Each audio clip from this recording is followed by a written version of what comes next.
Welcome to Raos Academy, Hyderabad Branch. I'm Shri. Today I'm here to teach prelims PYQs.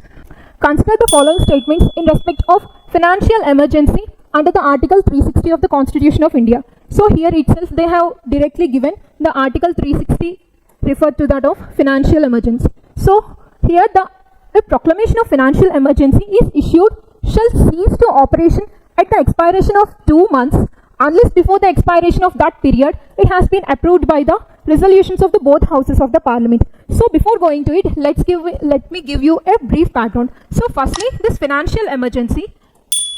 So whenever this financial emergency, there is a notice has been given in any one of the houses in order to impose the financial emergency, then it will going to given with a 2 months time period. For example, this is the time period during which the financial emergency issuance has been given, the notice has been given in one of the houses of the parliament, then the parliament will be given with the 2 months time period in order to approve this financial emergency before the declaration of this financial emergency.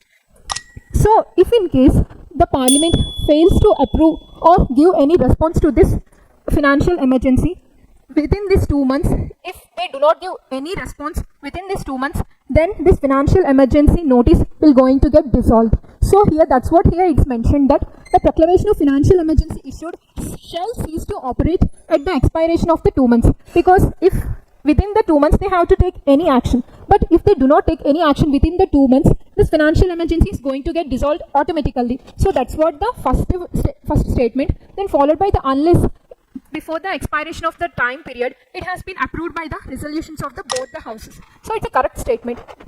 Followed by if any proclamation of the financial emergency is in operation, it is competent for the President of India to issue directions for the reduction of the salaries and the allowances of any class of persons serving in connection with the affairs of the Union, but excluding the judges of Supreme Court and High Court. Usually this financial emergency is usually imposed whenever there is a credit stability or the financial instability has been observed in India. So in order to overcome this instability, the President of India will issue directions in order to reduce the salaries of different central government officers as well as the state government officers, which also include the different judges of Supreme Courts as well as that of High Courts. But here it has given that excluding the judges of Supreme Court and High Court. So it is going to be an incorrect statement, because the President of India will going to give directions during the financial emergency in order to reduce the salaries of judges of Supreme Court and High Court as well. But here it mentioned without exclude, here in this particular statement they excluded the Supreme Court and High Court judges. So it is going to be an incorrect statement. So the option is only A. A is the correct statement.